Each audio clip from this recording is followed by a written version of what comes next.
Assalamualaikum warahmatullahi wabarakatuh. Waalaikumsalam warahmatullahi wabarakatuh. Ustadz Muhammad Ruhimat, apa kabar Ustadz? Alhamdulillah khair, alhamdulillah, alhamdulillah. Ustadz, terima kasih banyak sudah datang studio Tujuan Mulia Ustadz. Berbagi cerita, inspirasi. Iya, Ya, terima kasih Ustadz sudah datang ke sini. insyaallah, insyaallah. Ustadz Muhammad, kurang lebih sudah 40 tahun Ustadz Muhammad di Pamekasan. Iya, betul. Saya lihat Ustadz Muhammad sebagai seorang imam masjid, sebagai ustadz, sebagai guru, sebagai kepala sekolah bahkan, dan sebagai direktur pendidikan di Yayasan Al-Munawwarah, Iya, betul. dan juga sebagai pengusaha sekarang. Masya Allah, Ustaz. Ini gimana ceritanya kok bisa sampai Pamekasan, Ustaz? Iya. Gimana? Sebenarnya ceritanya panjang ya. Ini harus jadi ahli sejarah ini kan. Tapi insyaallah memang saya walaupun 40 tahun, bukan 40, 43 tahun anak meninggalkan kampung halaman. Tasik. Tahun 82 anak sudah meninggalkan Tasikmalaya sebenarnya. Awal mula sebenarnya anak berangkat dulu ke Surabaya. Ya, 3 tahun di Surabaya. Ya. Bukan mau sekolah sebenarnya. Ya, tidak ada pikiran untuk sekolah, ada. Kenapa demikian? Di kampung anak itu untuk sekolah itu maaf ya, sulit. Ya. Sulit dari segi ekonomi, sulit dari spot dari orang tua untuk anaknya sekolah itu udah ada. Jadi umumnya keluar SD itu langsung kerja, ikut saudaranya atau ikut kakaknya ke kota, keluaran SD.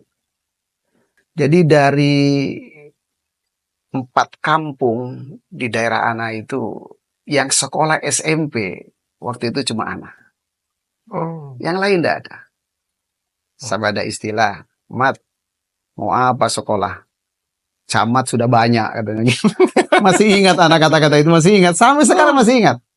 Iya. Oh, dulu yang sekolah tuh cuman yang cita-citanya jadi camat gitu. Ya sebenarnya itu hanya guyonan saja. Artinya buat apa sekolah?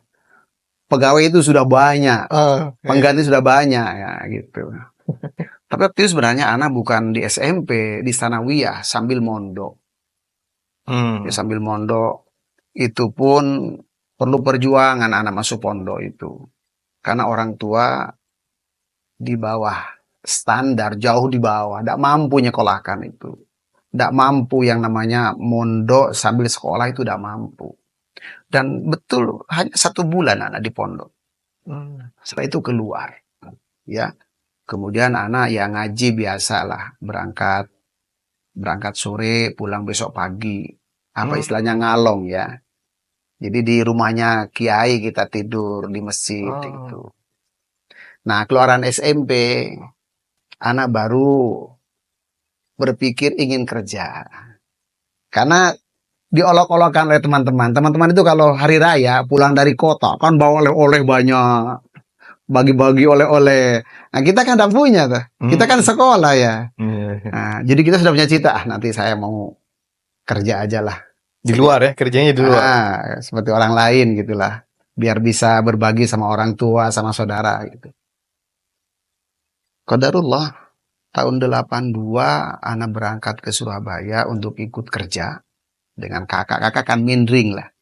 Mindring itu jualan keliling itu. Nah, kemudian dapat 3 bulan mungkin ikut kerja. Pas anak masih ingat sampai sekarang duduknya anak itu masih ingat. Jam 9 malam, anak lagi duduk-duduk di pinggir sungai dengan teman-teman di daerah Demak itu. Ada anak sekolah lewat SMA. Tetangga. Anak bilang, "Mas, baru pulang." "Iya Mas," katanya. "Loh, kemana saja?" "Loh, sekolah." Gitu. "Loh, jam 9." "Iya, sekolah." "Loh, jam berapa masuknya?" "Jam 4:30. Qadarullah ya. Anak tergugah untuk sekolah. Nah, di mana sekolahnya? Di sini. Katanya di Bubutan. Bubutan memang, Jalan Bubutan. Baratnya Pasar Turi itu. SMA PGRI 12. Masuk 4:30, pulang jam 9. Masih bisa daftar. Langsung gitu anak. Ya. Oh bisa. Subhanallah, besoknya anak pulang kerja jam setengah 2, setengah 3 kadang-kadang pulang kerja, mandi, langsung berangkat ke SMA itu. Dan Masya Allah diterima. Jadi pagi kerja, sore sekolah. Sampai malam. Afwan, Ustaz, itu lulusan SMP kerja apa di Surabaya? Anak pertama ya, ikut kakak. Mikul jualan barang pecah itu. Keluaran SMP loh, sudah besar daripada teman-teman keluaran SD. Kan keluaran SMP itu. Jadi mikul. Tapi setelah beberapa bulan di Surabaya, anak pernah kerja di pabrik. Dulu masih ada, pertama itu lem takol. Itu pertama kali. Lem takol pertama, masih ingat. Anak kerja di situ. Dapat berapa bulan? Mungkin kalau ada 3-4 bulan udah kuat dengan baunya lem itu. Pindah ke pabrik sendok. Di daerah Dupa juga sama. Ya. Kemudian terakhir anak kelas 2 akhir mungkin pindah ke pabrik panci. Pabrik panci. Ini perjuangan anak itu. Wow. Jadi paginya kerja, sorenya masuk sekolah, pulang malam. Ya. Kelas 3 awal anak waktu itu nganggur. Karena sudah capek ya kerja di pabrik itu. Capek. Kelas 3 SMA ya? Kelas SMA itu anak langsung ditawari ikut jahit konveksi. Baju-baju. Iya. Anak belajar memaksimal karena di kampung sudah belajar jahit. Jadi tinggal menjalankan saja. Karena sudah ada dipotong kan, sudah dipotong. Wow. Masya Allah. Ya. ini cerita anak kalau berpikir sekarang berpikir mau seperti ini kalau ingat dulu ya. Betul, Ustaz. Anak kebayang sekarang antum dengan cerita antum sekarang, ini kok luar biasa perubahannya, Ustaz. Makanya anak tidak nyangka lah. Ternyata antum ini multi talenta. Jadi kelas 3 SMA anak belajar jahit dulu, pas langsung kerja di konveksi. Ya. Cuma mungkin anak ini setiap kerja selalu ada pikiran begini. Ketika nerima gaji itu, ya Allah, gaji pertama untuk ibu, untuk emak gitu. Itu selalu ada. Dan itu anak praktekkan. Ya. Selalu ada. Sehingga setiap akhir pekan, Sabtu mesti bayaran. Itu anak mesti nyisihkan untuk ibu. Jadi sekolah itu anak tanpa biaya orang tua. Biaya sendiri. Dan di sekolah anak, itu waktu itu 48, satu kelas 48. Itu 99% pegawai. Pabrik ada, di bea cukai ada. Pokoknya ada yang sudah umur waktu itu 30. Yang tidak punya ijazah itu ada. Ya, nah ini cerita anak waktu di Surabaya. Ya, ini sisi lain. Kayak kebayangnya jantung sekarang jadi kayak gini nih. Dengan cerita antum background seperti itu. Betul. Kalau di desa anak dulu terus terang saja. Itu petani tulen SMP itu. Petani tulen anak. Ya jadi kalau pulang SMP anak langsung nyangkul di sawah. Pulang bawa makanannya kambing. Sudah petani. Itu SMP itu petani. Karena kampung anak desa sekali. Desa sekali dan memang terbelakang. Dari kota Tasik ke 30 kilo. 30 kilo. Dari jalan, dari SMP anak ke rumah itu 5 kilo. 5 kilo itu bukan jalan kayak di sini. Naik gunung, turun gunung, di pinggir sungai besar. Dan itu anak kalau pulang, kalau kebetulan ada kegiatan sore, itu di jalan itu sering dihalangi oleh monyet-monyet. Karena tidak ada rumah, tidak ada penduduk, tidak ada, jauh. Ya. Ya.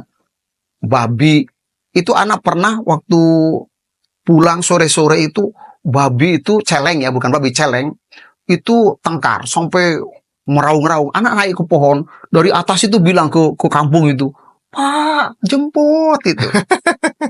Jadi kehidupan anak kalau antum tadi lihat sekarang, kayak tidak mungkin anak seperti ini. Tidak mungkin. Tidak terbayang. Qadarullah ini sudah. Masya Allah. Bayangan anak, antum sekolah SMA, habis gitu kuliah, entah kiroah atau apa, baru sampai sini ya ngajar gitu, jadi imam gitu. Ya, memang itu juga memang kiroat.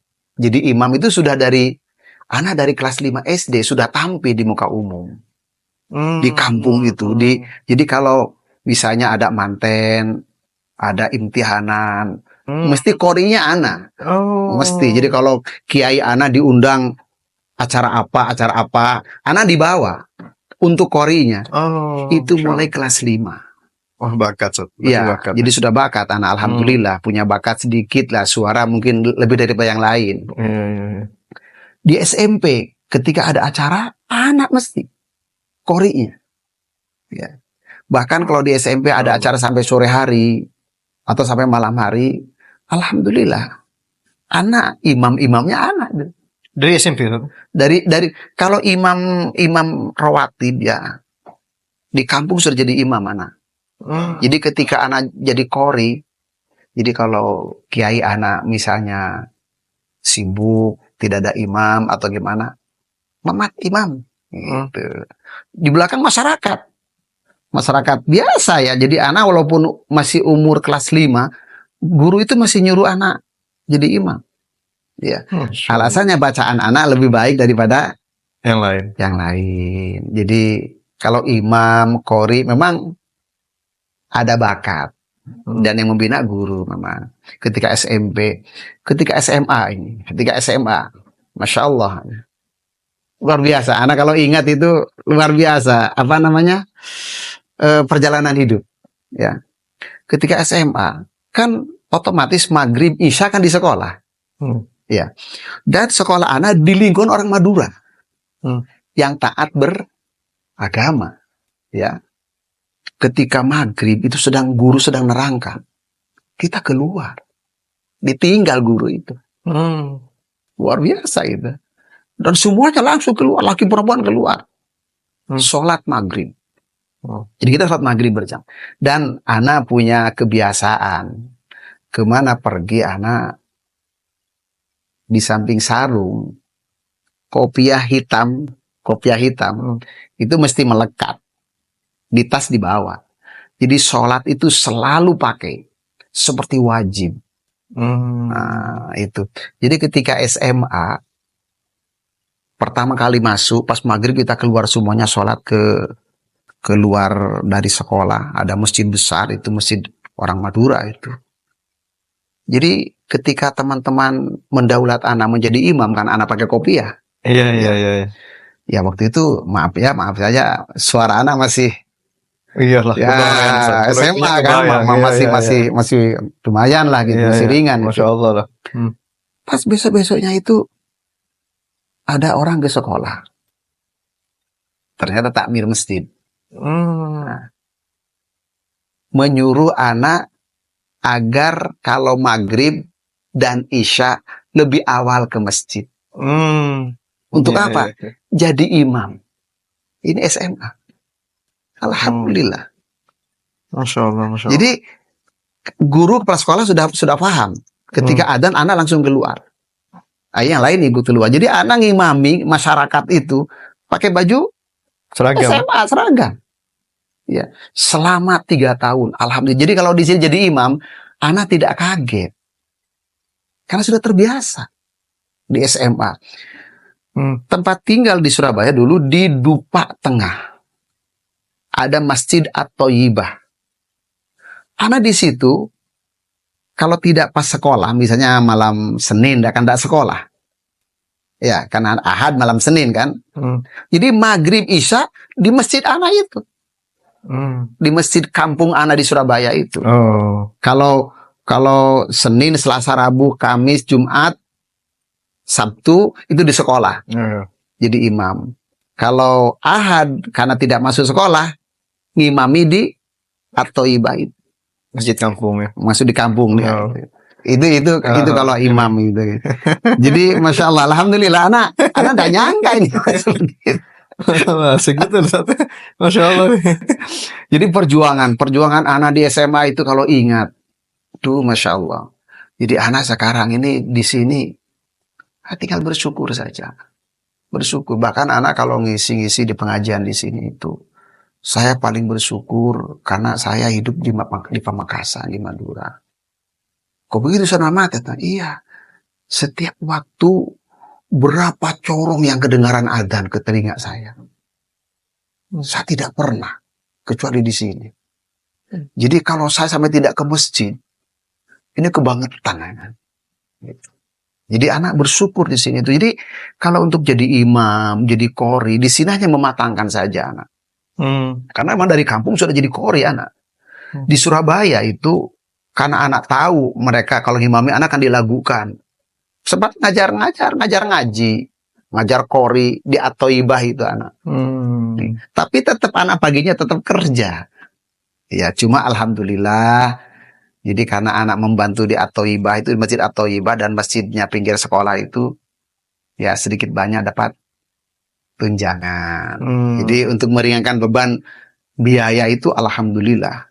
Berkat, katakanlah berkat kemampuan anak qori dan ngimami. Kalau di kota kan jadi imam itu dihargain itu. Iya. Beda dengan di kampung-kampung seperti di kita ini masih dianggap kalau dibayar itu seperti tidak ikhlas. Iya. Jadi kalau mau ikhlas harus tidak dibayar. Dikira kita makan pahala. Ikhlas kan urusannya imamnya sama Allah. Iya. Justru kalau ada dibayar bisa-bisa tidak ikhlas. Karena betul. mikir. Betul. Tahun 85, 86. Betul lulus ya? SMA lulus? SMA anak. Ya, anak pulang ke Tasik. Oke. Pulang ke Tasik, matur ke bapak. Pak, saya mau kuliah ke Banten. KIK Banten. Ya, saya kan termasuk pengagum Muammar ZA Qori. Ya, dan Humaidi ZA Qori itu. Kata bapak, sudah nak, ndak usah ke Banten.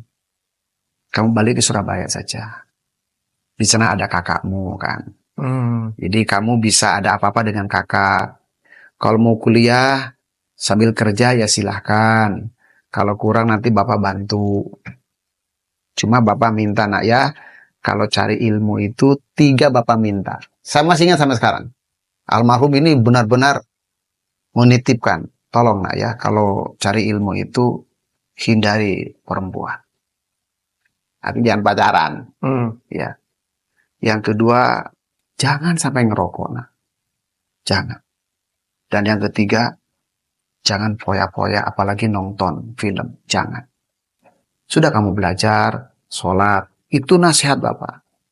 Jadi anak turunkan ke anak-anak, terutama ke yang laki itu begitu. Jadi hindari. Cari ilmu itu, ini yang mengganggu ini. Karena di desa-desa anak, ya saudara-saudara bapak itu yang agak ke kota, yang anaknya sekolah ini, hancurnya dengan 3 ini. Sudah SMA ngerokok. Akhirnya berbohong ke orang tua. Nonton film, berbohong ke orang tua.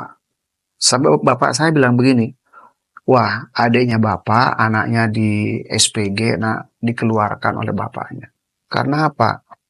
Karena harga buku, anggaplah 5.000, dibilang 50. Harga buku 10.000 dibilang 100.000. Artinya dinaikkan. Untuk apa? Poya-poya. Nolnya nambah. Nolnya nambah. Akhirnya orang tuanya cross check ke sekolah, ternyata ya dibohongi itu. Akhirnya langsung dikeluarkan anak itu. Jadi kamu jangan sampai nak ya, silakan cari ilmu. 3 hal Ustaz ya? 3 hal. Sampai sekarang ingat itu. Terutama perempuan. Ini hati-hati perempuan. Yang kedua ngerokok. Jangan ngerokok. Yang ketiga, ya nonton film itu poya-poya. Ya, itu yang titipan bapak. Jadi anak-anak balik ke Surabaya. Pas sebelum berangkat Surabaya itu kata bapak anak, kamu mau ke YIN apa ke IKIP? Kalau bapak enak ke IKIP, nak. Biar kamu gampang cari pekerjaan jadi guru. Kata bapak anak. Kata Umi, kata emak. Kalau emak, ceng itu cong. Kalau emak, ceng, kamu enak ke YIN. Katanya YIN itu masalah agama. Kan orang nggak ngerti ya. Katanya masalah agama. Sudah ceng ke YIN saja ceng. Walaupun kamu udah jadi guru, udah pegawai negeri ceng, kamu bisa katakanlah bisa kayak sekarang berdakwah, bisa mimpin doa katanya, bisa doakan emak gitu. Jadi anak langsung pilihan ibu, pilihan emak yang diikuti YIN. Walaupun anak waktu itu bahasa Arab tidak tahu sama sekali. Ya karena mondoknya bukan mondok lah, sekolah di kampung. Di kampung kan ya seperti itulah, kayak antum mungkin berangkat sore pulang pagi hanya ngaji Safina, Sulam gitu biasanya kan. Iya. Atau hanya ngaji saja gitu. Ini di IAIN Surabaya. Ya, IAIN Surabaya itu anak daftar ikut pendidikan dulu berapa pekan gitu. Pas ikut tes ternyata ada 3 kategori. Nilai 8 ke atas di IAIN Surabaya. 8 sampai 7, 8 ini diterima tapi milih. Milih di Pamekasan, Samarinda, Mataram. Di IAIN semuanya, tapi gabung ke Sunan Ampel Surabaya. Dulu kan IAIN Pamekasan ini kan Sunan Ampel. Hanya tarbiyah saja tapi ya bukan seperti sekarang kan besar itu. Dulu hanya 1 tarbiyah saja. Nah, jadi anak termasuk nomor 2. Apa ke Mataram, Lombok ya, atau ke Samarinda, Kalimantan. Kata kakak, alhamdulillah ya memang sudah qadarullah semuanya ya. Kakak anak ini yang perempuan, sekarang sudah almarhumah, nikah sama orang Slabeyen. Ketemu di Surabaya. Ikut kakaknya dulu, kakak yang pertama. Kakaknya anak itu. Akhirnya nikah. Nah kata kakaknya anak, sudah ceng, tidak usah jauh-jauh ke Pamekasan saja. Nanti sama kakak diantar. Tak titipkan ke saudara-saudara di Slabeyen. Depannya saya lah. Iya. Iya, dekat situ lah.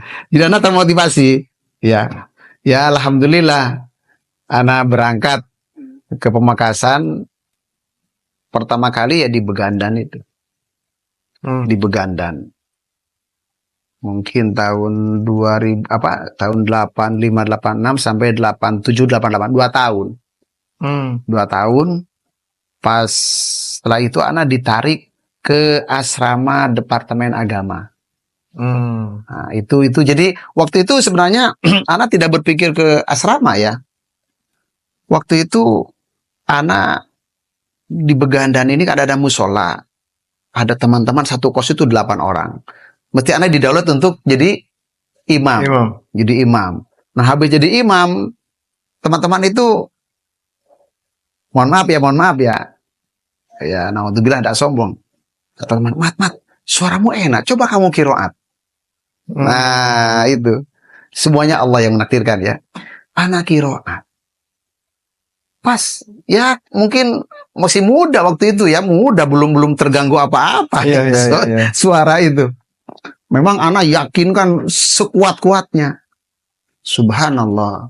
Mungkin 1-2 pekan dari itu di Masjid Jami itu ada MTQ tingkat kecamatan Pamekasan. Pas anak disuruh ikut. Nah ini. Pas alhamdulillah menang. Juara 1. Masuk kabupaten. Juara 1. Waktu itu. Ya.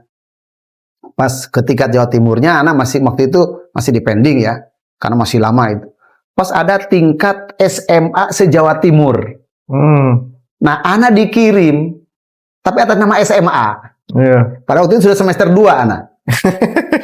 Pas menang Jawa Timur, tapi juara 2. Nah, dari ini anak alhamdulillah waktu itu tahun 88 itu ada Harmoko, menteri. Masih ingat? Menteri Penerangan. Mungkin Mas Rudi ingat. Saya belum lahir, Ustaz. Lebih? Belum lahir. Oh, belum lahir antum ya. Pak Harmoko itu Menteri Penerangan. Itu meresmikan Masjid Diam pertama kali di Pamekasan. Masjid kan? Masjid Diam, kayak Al-Munawarah, Pancasila. Pancasila. Di Palengaan. Oh ya. Anak disuruh kori Di acara itu. di acara itu. Datang Harmoko, wah keren waktu itu kan pejabat keren ya. Iya, iya, iya. Menteri itu, waduh, Iya. luar biasa itu. Anak waktu itu kiroat. Nah, sejak itu katanya Pak Ambarak Usman almarhum. Singkatnya ya, kamu sudah ke depan saja. Di depan ada asrama. Kamu tempati di sana. Biar kalau diperlukan kamu tidak kemana-mana. Jadi langganan kalau ada acara di pendopo itu mesti anak. Oh. Iya, acara. Oh. Pokoknya banyak orang yang ngundang ke depan gitu, datang ngundang anak itu ke depan. Pokoknya ya waktu itu booming lah. Iya, booming. Ya. Viral, Ustaz, viral. Oh, viral, sekarang viral. Kalau kata teman-teman di IAIN dulu, mohon maaf ya, ini kadang-kadang mohon maaf, sombong ya curhatnya. Nah. Kan berbagi cerita. Iya, Ustaz. kata teman-teman, tado suara pada sama mati, tado di sini katanya gitu. Jadi anak kalau pas dosen tidak datang di IAIN itu, anak kiroat sendiri, orang pada lihat semuanya. Ya, nah dari segi itu kata Pak Ambarak, sudah kamu ke asrama, pindah dari Begandan ke asrama aja. Kemudian setelah itu Pak Ambarak itu membawa saya ke manten di utaranya SMP 2. Ada jamaah itu nikah dua Saudara. dua saudara. Ya, sekaligus gitu ya. Iya, sekaligus. Pas setelah itu, kamu besok ngajar di Al-Munawarah ya? Ini. Oh. Ambarak Usman. Ngajar kiroat di Al-Munawarah Setiap hari Sabtu. Nggak, Ustaz? Kalau itu waktu itu tiap hari. Oh, setiap hari. Waktu itu, yang tiap Sabtu itu setelah anak nikah. Nah, itu, Ustaz. Anak kan tetangga masjid tuh. Iya. Jadi taunya ini hari Sabtu, kalau dengar suara antum Iya. kiroah di masjid. Iya. Pasti hari Sabtu ini. Antum lahir tahun berapa? 90. Ya, 90. Berarti insya Allah anak kiroat setiap Sabtu itu kalau tidak salah ya mulai tahun 95, 96 sampai anak menempati di sana. 2000. Tapi sebelumnya 88 di madrasah itu. Oh, sore itu, Ustaz. Sodre di madrasah itu. Murid anak pertama itu diantaranya Iqbal. Oh, Ustaz Iqbal. Ustaz Iqbal. Ya, Iya, sekarang dapat di mana iya, itu iya. Iqbal. Kemudian ada namanya Mamat Wahdin. Putranya adanya Ustaz Wahdin itu siapa? Oh. Yang di jalan Stadion itu. Hmm. Itu. Kemudian putranya Ustaz Gazi. Oh, Itu Mubarak. Itu murid pertama anak di Al-Munawarah tahun 88. Wow. Ya. Jadi Masya Allah. setelah itu pas tahun 90 itu Al-Munawarah ditawari Masjid Diam. Nah, ini cikal bakal di Al-Munawarah. Masjid Pancasila tadi tuh. Lah, Seperti di Pancasila. Pelengahan, Ustaz. Betul. Ya. Peresmiannya antum lagi. Kori. Bukan hanya peresmian. Kalau Imam rawatibnya. iya. Jadi waktu itu ketika peletakan batu pertama, anak korinya. Karena anak sudah orang dalam itu sudah. Ah, iya. Sudah orang dalam, orang Al-Munawarah. Masih Ya. kuliah tapi, Ustaz, ya? Masih kuliah anak. Masih semester 5 apa 6 gitu, ya. Kemudian berdirilah masjid itu. Pas kata Ustadz Ambarak Usman itu, masjid ini imam sekaligus takmir mamat. Tahun 91. Belum selesai masjid itu. Belum selesai. Masih kita terakhir pertama itu pakai bungkus tembakau itu. Yang tebel itu. Iya. Jajar itu. Oh, mohon maaf ya, mulai itu Al-Munawarah itu booming sekali. Ya, sampai dari mana-mana itu jamaah itu pada datang. Ya, termasuk abinya antum itu suka sama itu. Kan tetanggaan 96 itu. Memang khas, Ustaz. Jadi suara antum ini sangat khas suara Masjid Al-Munawwarah. Iya. Jadi meskipun dia takwa, kita sholat tuh kayak dia munawarah gitu. Jadi alhamdulillah, jadi itu sejarah anak ke Pamekasan, ya. Kemudian sejarah anak jadi imam di Pamekasan, di Al-Munawwarah khususnya. Ya, dan anak tidak boleh keluar dari Al-Munawwarah. Mulai tahun 90 sampai tahun 2018. Boleh keluar dari Al-Munawwarah. Tidak boleh keluar maksudnya? Artinya tidak boleh ngimami di mana-mana, tidak boleh ngimami. Ya. Oh, selain munawarah tidak boleh? Tidak boleh. Wow. Anak pernah diminta. Waktu itu masih ada Ustadz almarhum ya, Ustadz Rashid itu. Ngimami, Rashid, iya, ngimami di Al-Mukhlisin ya. Di Penogoro itu. Timur, Kaldu. Di mana? Di Kaldu, depannya tokonya abinya antum, masuk gang ke utara. Okay. Kan ada itu. Kalau bulan puasa itu, anak sudah masuk, dipanggil sama Ustadz Rashid itu. Ustadz, tidak usah ngimami di sana. Jamaah nunggu sampai di Al-Munawwarah. Bayangkan anak. Jadi imam tahun 91 sampai sekarang. Berarti kurang lebih 35 tahun. 35 tahun. Sumuran Ustaz? Masya Allah. Karena itu ya. 35. Ya kan antum memang lahir 90. 90. Iya, 90 ya. Anak ngimami di Al-Munawwarah ya 91. Ya, di Masjid Al-Munawwarah yang YAM itu. Iya. Tapi kalau di Masjid Al-Munawwarah yang masih kelas-kelas, antum belum enggak tahu itu. Kelas sekolah dibuat masjid. Masih madrasah itu ya? Madrasah itu, ya, betul. Iya. Tapi kalau jadi imam, anak memang mulai SD. Mulai MI lah. Mulai tahun 79 anak sudah jadi imam.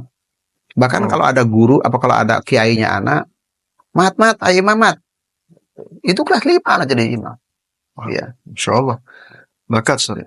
Ya alhamdulillah mungkin di situ punya bakat. Iya, Allah kan Allah melebihkan hambanya dengan lainnya gitu ya. Iya, betul. Ustaz, ini antum 35 tahun jadi imam.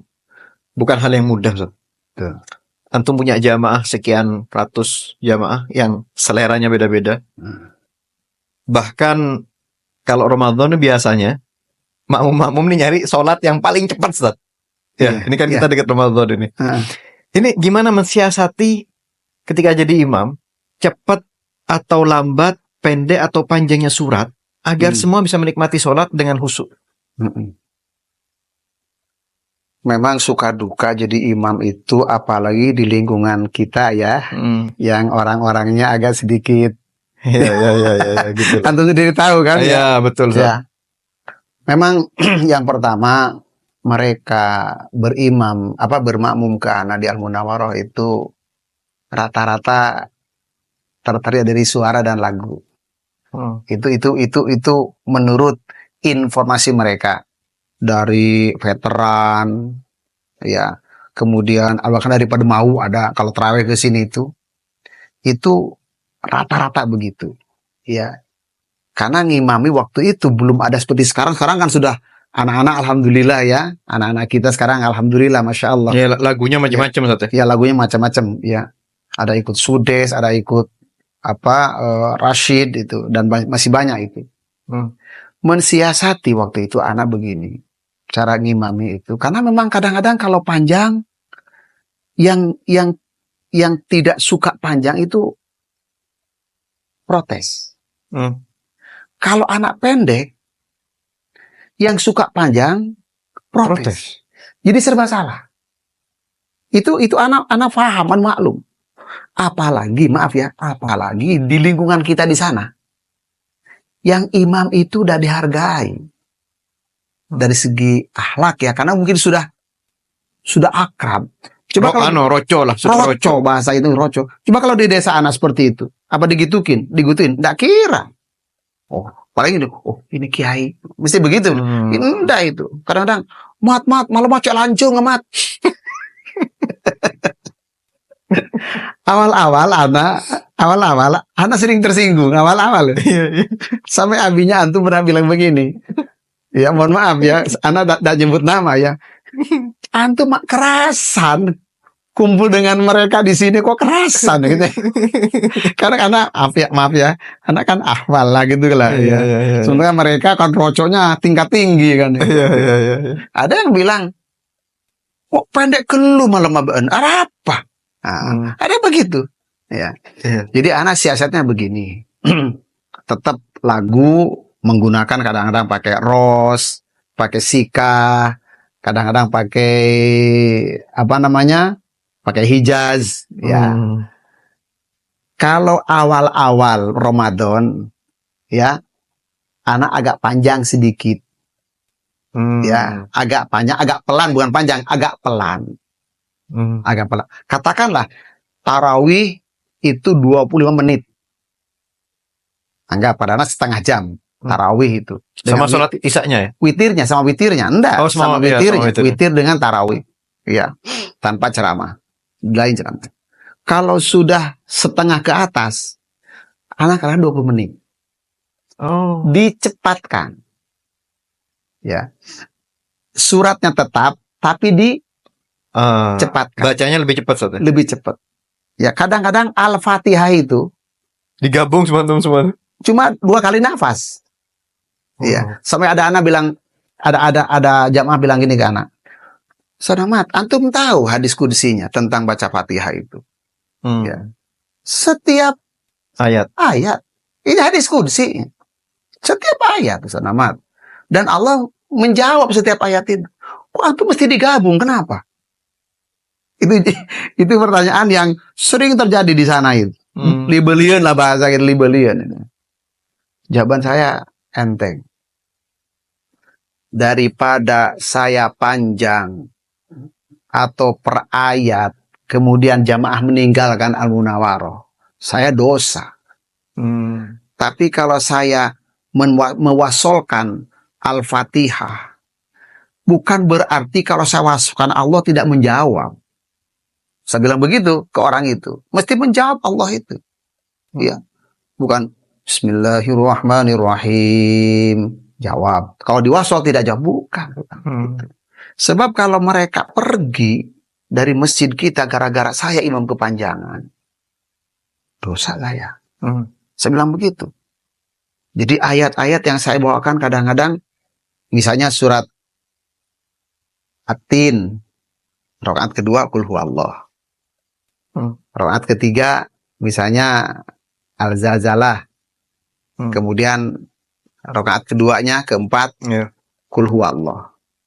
Itu masih diprotes. Iya, mau Qul Huwallah melolo ben. Tak hafal saya lain lah.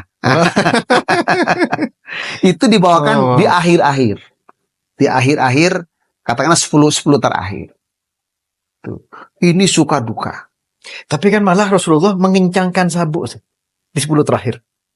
Ya, itu kan pemahamannya beda kan. Zaman Rasulullah mengencangkan artinya memperpanjang.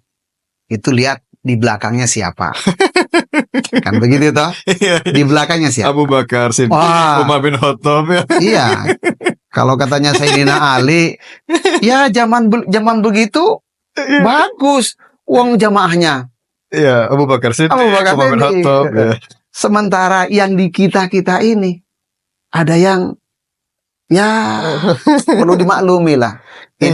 Ini suka duka jadi imam. Betul. Suka duka. Bahkan ada yang lebih parah daripada itu memang. Ada yang sentimen, ada.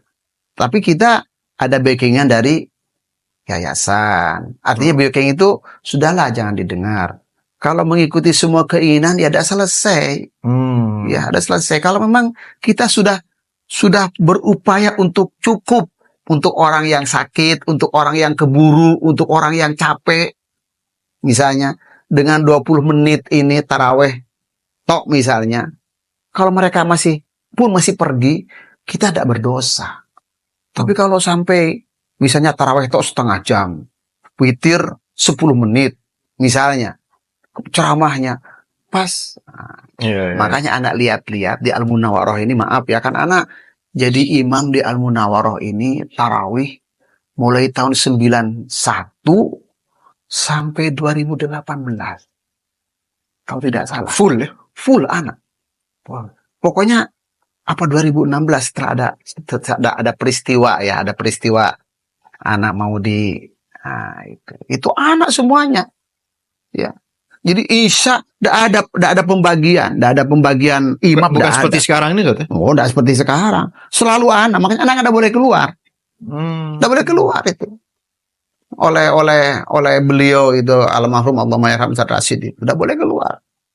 Karena dari mana-mana datang ke Al-Munawwarah hanya untuk ingin di belakang anak. Ya, karena mohon maaf ya, di masjid lain belum ada imam seperti anak dilakukan. Betul. Belum ada. Dan lagu antum ini sesuatu lagunya yang disukai masyarakat Indonesia, Hijaz. Iya. Kan ada sudesnya, ada iya, suremnya itu iya. orang pasti paling banyak suka tuh itu Ya, secara umum ya.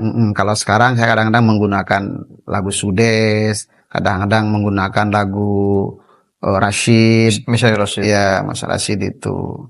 Kadang-kadang menggunakan Sika, kadang-kadang menggunakan Hijaz, ya kalau melas Hijaz kayak gitu ya. Kalau agak sedikit ya Sika ya Sika itu. Tapi memang subhanallah Ustaz, saya lihat masjid paling ramai secara umum ya di Pamekasan ya Al-Munawwarah. Itu kalau maghrib bisa 7-8 soft. Iya. Kalau satu soft 30 orang saja bisa 200 orang lebih. Betul. 50 satu shop itu kalau anak hitung kadang-kadang. 50. Ya. Anak lihat, jadi paling sampai akhir itu ya, sampai akhir Ramadan itu paling hilang satu shop. Sampai akhir ya? Sampai akhir itu. Kan ada yang hilang sampai 4-5 itu. Oh iya. Ya, alhamdulillah. Ada kemajuan satu. Iya, ada kemajuan lagi. Kalau anak alhamdulillah. Jadi hilang satu shop itu ya anggaplah masih stabil. Masih stabil alhamdulillah. Jadi kalau dipikir jadi imam itu beratnya di situ. Memang membawa makmum itu berat. Ya, makanya anak walaupun sampai sekarang kan anak kalau ngimami kalau maghrib isya ya yang pendek-pendek saja. Yang penting tartil. Ya, tapi anak walaupun 30 menit, 20 menit 15 menit bahkan misalnya tarawih, tapi anak tidak mempercepat ruku, sujud tidak. Itu tidak dikurangi. Stabil anak. Ya, kecuali bacaan Al-Fatihah, bacaan surat-surat pendek itu dipercepat. Tetapi tidak keluar dari koridor baca Al-Qur'an. Ya. Artinya tidak menghilangkan tajwid. Tidak. Memang hukumnya haram lah gitu. Kalau sampai bacaan tidak benar itu. Apa benar Ustaz? Ini ada ya teman-teman ini bilang Masjid Al-Munawwarah seperti jalur Gaza. Kalau sukses di Al-Munawwarah, insyaallah di masjid lain sukses gitu. Apa mungkin ini tantangan buat seorang imam gitu ya di lingkungan Masjid Al-Munawwarah ini? Bisa terjadi. Muhzim itu Ustadz Muhzim ya sering ngeluh itu. Karena ya begitu. Anak sering bilang gini aja, udah sabar. Ini saudara kita itu. Itu kan anggaplah mengkritik pun dia, kalau dia mengkritik dianggap rocok sama saya. Artinya guyonan aja itu. Iya. Jadi memang di Al-Munawwarah hebat memang. Kalau mau ceramah di Al-Munawwarah, kalau mau sukses, di luar sukses. Iya. Karena ada dulu waktu anak nempati di Al-Munawwarah itu ada khotib mau ngisi di sana. Bilang gini, Ustaz Mamat, katanya di sini jamaahnya kritis semuanya. Ya, sampai hati-hati saya bilang begitu. Hati-hati. Ya. Jadi membawakan apa-apa harus ada dasarnya. Ya, nanti dikritik sampai habis-habisan. Bukan dikritik di belakang. Turun sampean habis sholat didudukin itu, didudukan namanya. Diprotes itu saya bilang begitu sama mereka itu. Dia agak ciut ya. Tapi tenang, penting ada dasarnya saya bilang begitu. Dulu ada di sana memang sering membawakan mengkritik ketika khotib itu mengkritik orang terus. Beda amalan dikritik di situ. Akhirnya saya panggil itu. Waktu jadi takmir saya. Ustadz, mohon maaf ya. Masjid saya ini bukan untuk mengkritik orang yang beda amalan dengan kita. Sudahlah, biarkan. Masjid saya ini temanya meningkatkan iman, takwa, amal soleh. Itu saja. Gimana meningkatkan iman dengan dasar Quran hadis. Bagaimana kita bertakwa kepada Allah dengan dasar Quran dan hadis. Dan bagaimana beramal soleh, meningkatkan amal soleh dengan dasar Quran, hadis. Itu saja. Tidak usah mengkritik yang lain. Sudah. Karena dikritik mereka akan menjauh dari kita. Kita ini aja sudah. Nanti dia akan terbuka sendiri. Nah, itu. Karena memang rawan di sana itu rawan memang. Masya Allah itu. Rawan itu. Banyak ranjau-ranjau gitu. Oh, Masya Allah itu. Masya Allah. Ustadz, ini ada saya penasaran sama cara Ustadz untuk istiqomah atau konsisten ya bahasanya. Dalam hal jadi imam nih ya tidak mudah, harus betul-betul meluangkan waktu, menyempatkan waktu, disiplin. Iya. Dan bukan 4 tahun. Untuk 35 tahun. Bukan 3 tahunan. Sampai sekarang. Sampai sekarang, Masya Allah. Semoga Allah panjangkan umur antum, sehat dan manfaat buat kita semua. Gimana Ustaz cara ngaturnya? Ini juga motivasi buat kita semua untuk menomorsatukan sholat dan selalu tidak terlambat dalam sholat. Ya. Gimana Ustaz? Kalau bicara istiqomah memang kalau dilihat dari definisi ya memang umum istiqomah itu artinya semua amalan harus istiqomah. Walaupun kata ulama tidak mungkin semuanya istiqomah, artinya perintah Allah harus kita jalankan semuanya. Antum hanya melihat jadi imamnya saja kan. Karena punya trik begini ya. Dulu memang di Al-Munawwaroh, anakan rumah di Al-Munawwaroh sampai tahun 2010. Mulai tahun 98 sampai tahun 2010 di Al-Munawwaroh. Jadi tidak terlalu berat. Bagi anak tidak terlalu berat. Tapi kan antum ngajar juga, antum ngajar, punya aktivitas di luar. Ya, sebenarnya ketika anak keluar waktu itu artinya ada undangan misalnya, itu Ustadz Mukhlis, Allah yang tapi tidak selalu, ya. Cuma anak ada satu dorongan bagi anak. Kalau anak tidak jadi imam, apalagi yang dizaharkan, itu anak merasa berdosa. Itu dorongan anak. Jadi kalau tidak anak ngimami maghrib, isya, subuh, anak berdosa. Di mana berdosanya? Ketika mereka datang ke Al-Munawwaroh jauh-jauh, kemudian mendapatkan imam bukan saya. Pada tujuan mereka ingin di belakang anak. Jadi makmum. Jadi makmum. Di situ anak merasa berdosa. Kenapa berdosa? Karena bahasa mereka. Duk rumah sampean. Duk mabuin kok jauh-jauh ke sini kok tak ada, Bang. Karena itu imam tetap ya, imam rawatib. Ya rawatib tetap anak. Ya tahun 2016 17 mungkin anak yang baru ada yang lain ya. Yang lain itu. Ya, seperti datang anak-anak. Ya anggaplah mungkin waktu itu Ustadz Muhzim itu belum didaulat untuk jadi imam kayaknya. Ya. Yang jelas kurang lebih ya 30 tahun si anak. Dulu tuh anak ingat antum, terus Ustadz Zubair kadang. Ya kadang-kadang. Terus juga Ustadz Saleh juga. Ya itu, tapi tetap antum nomor satunya ya selalunya antum. Kalau anak masih ada, mereka ada berani. Iya betul. Ustadz Ghazi, Ustadz Zubair, tidak berani. Ustadz Mukhli tidak berani. Kalau ada anak. Karena memang antum imam tetapnya, imam rawatib. Satu imam tetap, yang kedua, mohon maaf ya, dari segi akhlak. Artinya, menurut kriteria yang pantas jadi imam. Kan dari mana aja berangkatnya? Kan dari kefasihan. Afwan ya, bukan anak sombong ya. Mereka menganggap anak lebih fasih daripada mereka. Jadi kalau masih ada anak, Ustadz Zubair tidak berani. Iya, bentuk ketawaduan mereka lah. Mendahulukan antum. Iya. Lebih. Walaupun dari segi tua jauh. Betul. Anak, tapi mereka menganggap anak lebih fasih daripada mereka. Sehingga beliau itu mendahulukan antum. Mendahulukan anak. Ya, dan anak tidak boleh menyuruh beliau karena beliau itu sudah mewakafkan kepada anak jadi imam. Kalau sekarang kan enggak. Iya. Ya mungkin di samping karena sudah sudah dibagi ya. dibagi. Kayak tadi aja bukan antum imamnya. Lebih Yang tadi bukan antum kan imamnya. maghrib. Isya. Antum akhir-akhir ini antum sering kalau bisa orang lain gitu, Ustaz. Ya, Ana lihatnya seperti itu. ya, kecuali subuh insya Allah anak bagian anak, Iya, tadi iya, bagian anak. Kalau masih ada yang lain anak, tapi mendampingi.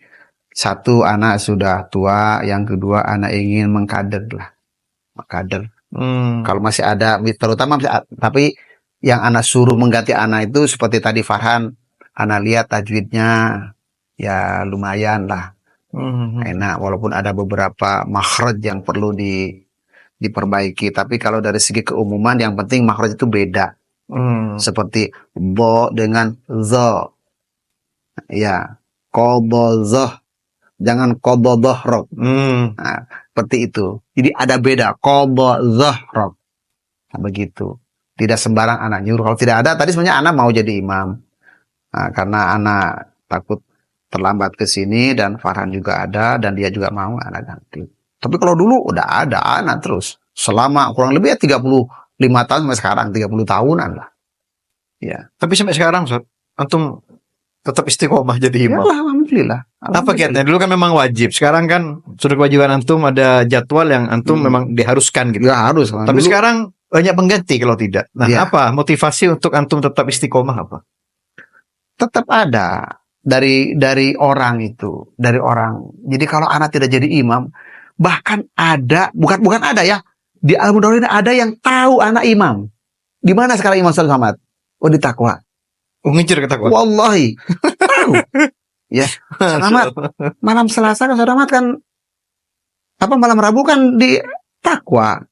Kok udah ada? Nah, itu. Selamat. Senin maghrib kan Senin maghrib kan di Takwa, kok udah ada? Jadi ada yang ngejar ke sana, ada yang artinya dia sudah tahu. Iya. Apa namanya jadwal anak. Itu walaupun sebenarnya suara anak sudah jauh mengurangi jauh dari dulu karena sudah mungkin udah tua 60 tahun anak sekarang. Oh, Masya Allah. 60. Sepertinya masih 50. Anak lahir kan 65 anak lahir. 65 sekarang 2025 ya 60 ya Allah. Alhamdulillah. Berarti berawal dari masjid tadi terus ngajar di Abu Nawarah. Sampai Betul. sempat tahun berapa? Jadi direktur pendidikan plus Iya. kepala sekolah juga. Betul. Dan kami melihat memang Al-Munawwarah ini identik sama antum. Al-Munawwarah ini ya Ustadz Muhammad kan. Ustadz Muhammad ya Al-Munawwarah. Itu gimana Ustadz? Dan menurut saya juga salah satu lembaga terbesar juga mungkin ya di Jawa Timur. Al-Munawwarah ini. Total 1.200 mungkin murid. Dengan sekian ratus guru dan staf. Gimana mengelola dunia pendidikan sampai bisa menjadi yang terbanyak bahkan mungkin terbaik di Pamekasan? Ya, tahun 2003 Allah menyarham Pak Hisam mundur dari Al-Munawwarah. Akhirnya waktu itu muridnya 270-an. Ya. Waktu itu kalau di TK sudah kita nolak-nolak hampir 100, 200 itu. Nolak. Sudah nolak? Iya nolak. Karena waktu itu mau diangkat direktur, kata abinya antum, anak masih ingat itu. Kamu kalau mau jadi direktur, lepas yayasannya. Biar tidak tumpang tindih kewenangan dan anggaplah perintah gitu. Anak lepas dari sekretaris, anak jadi direktur. Nah, di sini anak sudah mulai merancang Al-Munawwarah, ya. Artinya gimana Al-Munawwarah ke depan ini? Ya, apalagi Pak Hisam Abu Mehram sudah keluar dari sana ya. Dan alhamdulillah tahun 2006 ya, 2006 Butiur keluar diganti Pak Budi. Waktu itu murid sudah hampir 500, 600 murid itu. Nah, disitulah anak mulai menggagas membuat Renstra. Rencana strategis setahun, 2 tahun, 5 tahun, 10 tahun, terakhir 15 tahun. 15 tahun ke depan. 15 tahun ke depan. Jadi arah mau kemana, tujuannya, terus betul. Itu sudah terkonsep ya? Terkonsep sudah. Di Renstra tadi itu. Sudah terkonsep itu. Jadi 10 tahun ini, 10 tahun ke depan ini nanti, kalau sekarang sekolah kita itu apa adanya, Allah yang mengatur semuanya. Adanya donatur utama. Ya, yaitu donatur utama. Artinya tidak mungkin bisa Ana menjalankan atau meneruskan program ini kalau tidak ada donatur utama, tidak bisa. Adanya donatur itu yang membuat program yang saya canangkan setahun, 2 tahun, 5 tahun, 10 tahun, 15 tahun itu tercapainya kan ada donatur. Ya. Dan donatur ini kebetulan punya kepedulian tinggi kepada pendidikan, satu. Yang kedua, dan melihat hasilnya. Jadi tidak eman untuk mengeluarkan uang itu karena begitu banyaknya murid. Waktu itu waktu jadi kepala sekolah itu ya masih puluhan yang saya tolak. Masih puluhan. Iya, Bahkan yang pernah saya masih ingat itu ketika saya tahun 2016 keluar itu saya masih nolak 70 waktu itu. Wah, SD. Itu berarti termasuk pembangunan SD itu dari antum juga, Ustaz? Zamannya antum. Zamannya anak. Iya, pembangunan SD sampai jadi 3 lantai. Iya, betul. Waktu anak direktur. Makanya anak bilang gini dulu. Allah alam ya, apa donaturin masih ingat. Ketika ada sahabat beliau mengatakan, dekati dia. Dia sekarang punya cita-cita ingin memajukan lembaga. Ya, coba kamu dekati itu. Nah, itu. Sebelum mendekati beliau, donatur tadi itu, anak membuat renstra tadi itu. Ya, renstra itu. Ya, anak bilang, ke depan insya Allah sekolah kita seperti ini. Ya, anak ingin menjadikan sekolah Nurul ini al-falahnya Surabaya. Al-falahnya Pamekasan. Al-falahnya di Pamekasan. Ya, ini anaknya. Ya. Terus terang saja, anak buat ini dibantu oleh teman-teman dari Surabaya. Ya, artinya masukan-masukan. Dan juga anak banyak berikan masukan kepada teman-teman di Surabaya itu tentang sekolah mereka itu. Apa yang terjadi? Ini yang mungkin terasa mimpi bagi anak. Beliau mengatakan begini, ya, sudah saya nyumbang 1,5. Jawaban anak apa waktu itu? Bilang gitu. Sudahlah, anak tidak mau uang. Minta kuncinya saja. Minta kuncinya saja. Ya. Mungkin beliau itu semakin percaya ke anak udah mau uangnya. Ya, ada kan anak mau uangnya kan gimana ngelolanya? Jangan-jangan anak nanti bisa-bisa jadi fitnah. Iya. Bahkan mungkin bisa-bisa kurang amanah. Tapi anak minta kuncinya. Akhirnya beliau yang mengusahakan semuanya, artinya tukangnya, macam-macamnya sampai terjadi. Oh, maksudnya kunci ini tukang sama bahannya semuanya dari beliau gitu? Dari beliau semuanya. Jadi kan awalnya beliau mau ngasih 1,5 ke anak untuk lembaga ini yang sebelah timur itu. Tapi anak balik, sudahlah, anak udah mau uangnya, minta kuncinya saja. Artinya kuncinya itu sudah selesai. Anak terima kunci lah. Terima kunci lah gitu bahasanya begitu. Nah, mungkin bahasa ini yang membuat beliau itu semakin percaya bahwa anak tidak, ya mungkin kalau anak yang megang uangnya bisa-bisa anak bisa-bisa tidak amanah, bisa-bisa atau yang lain yang tidak amanah bisa-bisa itu. Dan gimana cara membayar tukang, ya berat. Itu yang sebelah timur. Yang sebelah barat hampir sama itu, seperti itu. Setelah anak bangun, anak dapat DAK waktu itu. DAK kurang lebih 175 juta. Tapi waktu itu anak punya tabungan di bank itu, tabungannya anak-anak. Anak bilang ke orang tua, ini tabungan antum mau anak pinjam untuk bangunan.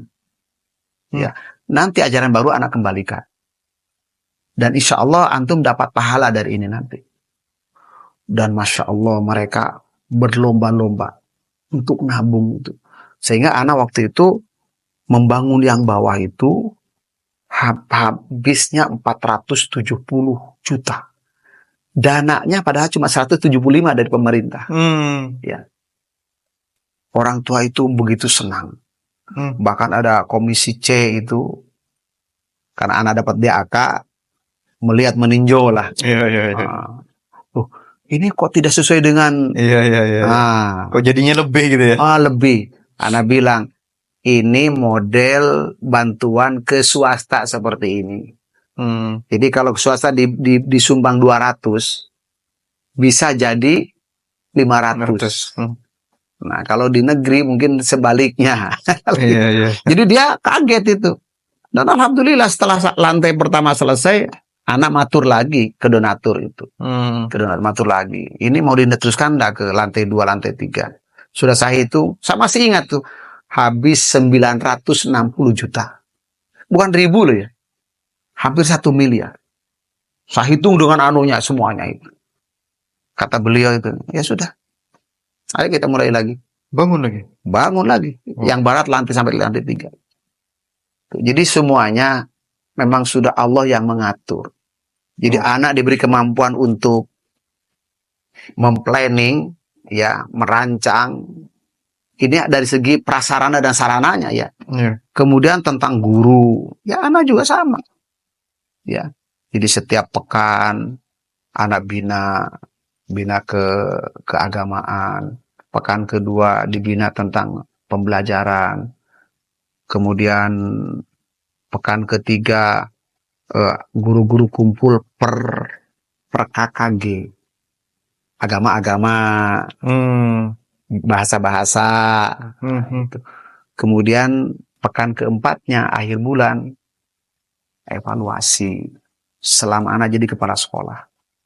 Kenapa anak ada pengajian tiap bulan waktu itu? Karena gaji kita memang kalau dari segi nominal ya terlalu kecil. Anak sering bilang ke guru-guru, gaji kita insya Allah yang diterima 500, tapi gajinya sebenarnya 5 juta. Nah, kalau mana yang lainnya 4,5 juta, nanti di akhirat. 4 jutanya jadi 4,5 juta di akhirat nanti. 5 itu sekarang gitu. Iya, ada deposit satu. Ya. Dan guru-guru itu alhamdulillah masya Allah guru-guru itu begitu tawakal kepada Allah. Artinya apa?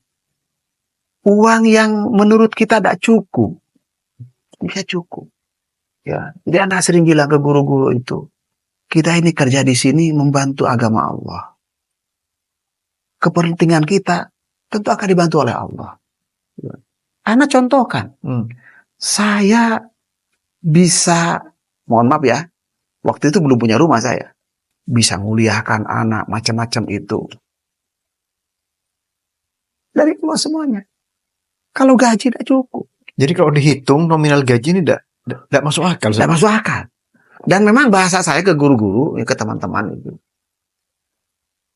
gaji ini atau kepentingan kita rumah tangga itu jangan dihitung dalam matematika. Tidak bisa. Jangan 500.000. Apakah cukup? Jangan.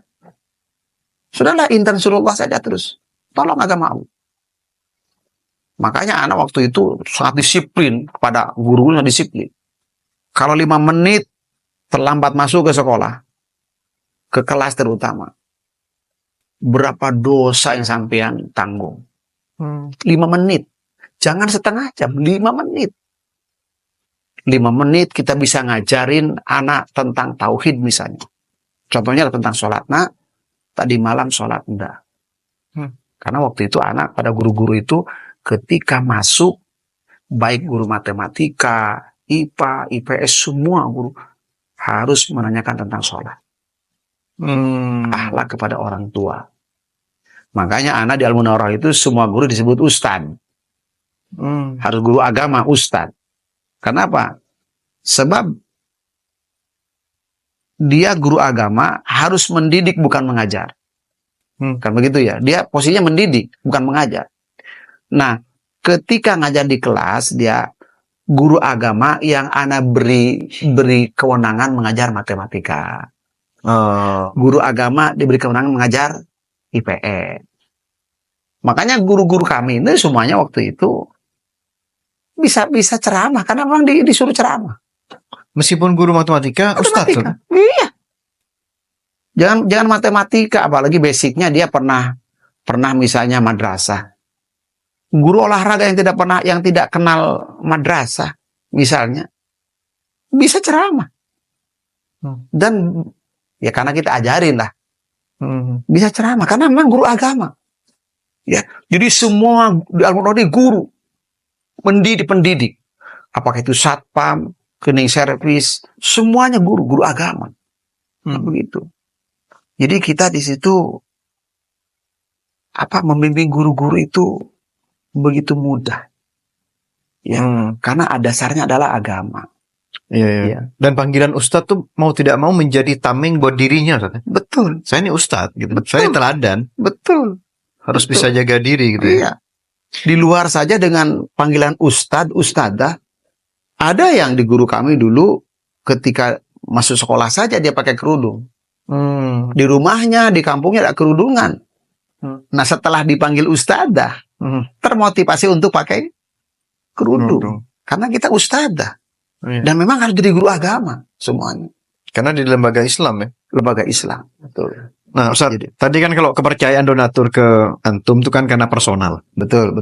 Nah, kalau sekarang trik atau tips apa buat lembaga Islam, lembaga pendidikan, minimal berapa poin, Ustaz? Mungkin 3 poin yang harus ada dan harus dilakukan agar bisa mendidik anak dan guru dengan baik. Mungkin ada 3 poin, Ustaz. Begini. Anak sebelum buat program sebenarnya sering membuat anggaplah seperti pertanyaan-pertanyaan pada orang tua itu. Apa namanya? Angket. Angket pada orang tua itu. Apa ini dengan orang tua itu? Yang diinginkan apa? Umumnya orang tua itu menginginkan anak itu bisa sholat, bisa ngaji, akhlaknya baik. Ini bukan dari kita ini. Dari mereka. Dari mereka. Istilah bahasa sekarang, serap informasi. Kita orang tua kita kumpulkan di akhir tahun itu. Terutama orang tua yang baru masuk. Kenapa pas sekolah ke sini? Pingin pintar sholat, pintar ngaji, akhlaknya baik. Tidak muluk-muluk sebenarnya. Baru kita 3 ini kita buat rancangan sampai gimana guru itu bisa memahami ini. Ya, bisa memahami ini. Jadi kalau sudah seperti ini, berarti pertama yang harus saya bina adalah guru. Gitu. Guru. Bagaimana guru bisa ngaji? Bagaimana guru rajin sholat? Bagaimana bisa guru paham agama, akhlaknya baik? Makanya saya terus terang saja. Yang pertama, setiap bulan saya bina guru dengan agama. Itu setiap bulan. Antum langsung yang bina? Langsung. Iya. Dan setiap ada pertemuan saya selipkan mesti masalah agama. 1, biar dia kuat tentang keimanan kepada Allah. Ya. Terutama masalah tadi itu masalah finansial Dan ini goyang kalau tidak kuat iman goyang. Ya. Artinya tadi itu sudah yang penting kita ngajar. Sebelum pikir gaji, Allah akan mencukupi. Ya, karena Allah itu tidak nyuruh kita kaya, Allah akan mencukupi. Yang penting beriman bertakwa. Betul. Iya. Bahkan mohon maaf ya, ada orang yang matang begini. Ustaz Muhammad, saya waktu di Al-Munawarah dulu udah punya hutang. Setelah saya jadi pegawai negeri, banyak hutang. Padahal gajinya lebih besar. Kenapa? Sebab dia menganggap gaji besar itu akan mencukupi semua kebutuhan. Padahal di gaji itu ada yang namanya berkah. Karena ada yang ngeluh seperti itu. Ini akibat. Ya, artinya akibat itu fondasi sudah kuat di Al-Munawarah, di SMP, ya rapuh. Itu kayaknya akibat Al-Munawarah udah punya SMP, Ustaz. Itu akibat. Harus segera punya kayaknya. Ya, sekarang ada Al-Irsyad, saya mendorong ke Al-Irsyad. Enggak, tapi kayaknya Al-Munawarah harus sudah harus punya, sudah harus siap membangun SMP ini. Ya, Al-Munawarah. tapi Allah alam ya. Oh, Ustaz, insyaallah nih Masih banyak hal yang mau dibahas sebenarnya. Sangat menarik ini. Tapi sudah 1 jam lebih. Dan 1 jam lebih ya. Iya, tidak terasa, Ustaz. Iya. Ada poin-poin ini untuk menginspirasi para guru atau para yayasan pendidikan Islam misalnya, Ustaz. Hal penting. Poin terakhir. Yang terpenting bagi anak ya, bagi guru-guru sebenarnya mengajar itu atau mendidik itu memang harus kuat, diperkuat dulu agama. Bagi guru itu, karena zaman sekarang ini kalau tidak kuat agama itu ya kayak tadi itu. Oleng dengan gaji sedikit, oleng dengan gaji banyak juga oleng. Selalu kurang. Tapi kalau dia sudah paham masalah agama, karena anak bisa melihat guru yang mengerti agama dengan yang tidak mengerti agama ketika mengajar itu beda. Jauh beda. Apa ya, penyampaiannya atau apa keyakinannya? Terutama ya, guru itu harus memberi contoh ya. Ya tuh. Contohnya misalnya gini, ketika ngajar, guru itu selalu menghubung-hubungkan dengan agama ke anak itu. Itu kalau ngerti agama. Yang pertama. Yang kedua, akhlak. Akhlak itu pada anak-anak bagus. Dia pun penampilannya bagus akhlaknya. Yang ketiga, ketika waktunya sholat misalnya, beda. Yang agamanya kuat dengan yang tidak kuat beda. Sama dengan kayak anak-anak tadi itu. Ya waktunya duhur, anak-anak sudah adzan di musola, bahkan sudah qomat, masih di kantor duduk-duduk. Tapi yang agamanya kuat, bukan karena takut kepala sekolah, atau karena takut anak-anak tangkar. Dia malah sebelum adzan sudah ada di musola, membimbing anak-anak. Zamannya anak dulu, musola itu belum ada. Hanya beberapa tahun mungkin baru ada. Ke Al-Munawwaroh. Iya, sholat masjid di itu. masjid. Iya. Jadi yang pertama itu memang harus guru. Ya, guru didik masalah agama itu. Ya, walaupun memang sistem pembelajaran itu juga ya secara otomatis akan jalan sendiri sebenarnya. Seperti anak yang ngajar Al-Quran hadis sudah berapa puluh tahun. Terus mesti ada perubahan. Ada pembelajaran. Ada pembelajaran, mesti ada itu. Ya. Jadi yang pertama harus guru. Ya. Walaupun memang tentu guru tidak makan pahala tadi itu. Pihak yayasan harus punya program. Berapa tahun sekali kenaikan gaji. Harus ada itu. Kalau tidak ada, apalagi pemerintah sekarang terhadap pendidikan luar biasa ya. Nanti kalau ada P3K kayak sekarang, nanti habis swasta. Ya. Dulu pernah teman anak Nur Hidayat, Direktur Al-Falah Surabaya, pernah ngeluh begini. Pak Mamat, kalau ada penerimaan pegawai negeri, kita sering kalang kabut. Kenapa Ustaz? Ya guru-guru ikut pegawai negeri semuanya. Itu ya, dulu sudah dibahas loh. Apa? Dulu sudah dibahas itu ya? Iya, sudah bahas itu. Barangkali antum punya masukan. Karena bilang begini, benar. Kalau Al-Falah, Al-Hikmah itu gaji guru bisa lebih dari pegawai negeri, bisa. Saya bilang bisa, coba antum. Kalau Al-Munawwaroh tidak bisa. Bilang begitu. Dan anak masih ingat itu gagasan anak. Kalau dia masih ingat itu. Ya, anak kan akrab dengan Nur Hidayat, dengan Ustadz Baraja, yayasannya. Kan Ustadz Baraja bilang gini ke anak, bagus Pak Ahmad, memang sekolah Arab ini jangan orang Arab saya ngurus. Orang Arab aja pengurusnya saja sudah. Jadi yang ngurus langsung terjun ya kayak orang-orang kita ini. Orang kayak antum ini. Anak masih ingat kata-kata ini. Ustadz Baraja itu. Kasarnya. Ustadz Kadir Baraja. Ustadz Kadir Baraja. Kasarnya, sekolah kalau diurus orang Arab, tidak maju. Oh gitu ya. Ngomong meloloh. Tapi suruh dia tukang suruh, kita yang ngerjakan. Insya Allah maju. Jadi konseptornya tadi. Konseptornya. Ada konseptor, ada eksekutor gitu ya. Iya, iya begitu. Masih ingat anak. Jadi kalau antum sekolah antum ini harus punya program. Anak dulu 2 tahun sekali naikkan gaji.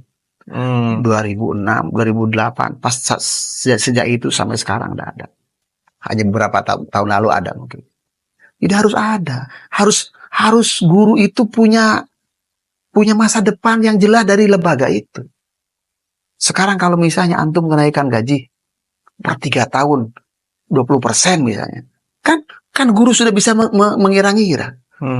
Kalau gaji saya sekarang 1,5 juta, kalau tahun depan saya naik gaji 25%, berarti saya dapat gaji tiap kenaikan nanti anggap 400. Berarti 1.900.000. 3 tahun lagi nanti saya akan kenaikan gaji kalau 20% dari katakan 2 juta. Ya, berarti 500.000, 2,5 juta. Dia akan menghitung. Berarti saya kalau di sini, di sekolah ini, lembaga ini saya punya masa kerja 20 tahun, ya, berarti gaji saya sekian. Gitu. Iya, berarti minimal ada kepastian nih, Ustaz. Ada kepastian. Ada perhitungan yang bisa memastikan gitu ya. Iya. Dan 3 tahun ini cukup. Karena kalau menaikkan gaji 3 tahun sekali, menaikkan SPP itu bisa. Bisa. Contohnya begini. Oh, tapi wali murid teriak, Ustaz. Oh, sebentar dulu. Begini caranya. SPP-nya naik, wali murid teriak. Begini, enggak. Karena kita menjaga kualitas. Lah. Bahasa kita bukan mahal sekolah itu ya. Tinggi ya. Oh, iya. Bayarannya tinggi. Iya. Jangan mahal. Apalagi Aisyah jangan mahal. Al-Munawwarah jangan mahal. Tinggi. Karena tidak bayar, pulang setengah 12. Bayar tinggi, pulang jam setengah 4. Bisa ngaji, bisa sholat, sudah ngaji. Oh, iya. Maka tidak bisa dibayar. Tidak bisa. Betul. Ya. Kalau antum membayar gaji Al-Irsyad, semuanya anggap Al-Irsyad ya, habis 200 juta. Ya, habis 200 juta. Tetapi gaji pokoknya 150 misalnya, 150 juta. Oke. Kalau sekarang antum mau menaikkan, katakan 20%. Dari 150 berapa antum harus punya uang? 30 juta kan? Iya. 30 juta. 30. Kalau murid antum, Oke. Iya. Sampai lah. kalau Dibagi jumlah murid. kalau murid antum 100.000, naik berapa? Iya. 30.000. Ya, ada artinya. Dan artinya 3 tahun sekali. Insya Allah. 3 tahun sekali. 3 Berarti tahun setiap sekali. tahun cuma 10.000 kan? Kenapa? Anggaplah setiap tahunnya naik 10.000. Iya. Yang ketiga, tetap pembinaan harus ada. Upgrading guru. Upgrading guru itu. Ya. Ustaz, terima kasih banyak, Ustaz. Sama-sama. Mudah-mudahan ada manfaatnya ya. Insya Allah. Amin. Mudah-mudahan terus bisa bersumbang sih. Ya, Sehat. dan saya mendoakan semua lembaga Islam itu dari latar belakang manapun, termasuk punya antum, saya berdoa mudah-mudahan. Punya umat, Ustaz. Ya, saya di sekolah di kelas sering kalau tidak mau mondok nak, jangan ke negeri. Al-Irsyad ada. Saya kalau begitu. Selalu, karena di sana nak sama dengan di sini. Agamanya persis dengan di sini di Al-Munawwarah. Pantesan, Ustaz. Paling banyak di Al-Munawwarah. Ya, Selain dari Ustaz sendiri. Mudah-mudahan tahun depan ini semakin banyak. Tapi anak tetap sangat berharap semoga Al-Munawwarah secepatnya punya SMP. Ustaz. Ya, doakan aja, doakan. Sesuatu ini kalau dipikul sendiri berat. Tapi kalau dipikul bareng-bareng, makanya sholat berjamaah lebih ringan daripada sholat sendiri. So, terima kasih banyak, Ustaz. Ya, sama-sama. Semoga menginspirasi terus, Alhamdulillah, ya, bermanfaat buat umat dan keluarga. Amin. Terima kasih, jazakumullah khair. Wassalamualaikum warahmatullahi wabarakatuh. Salam.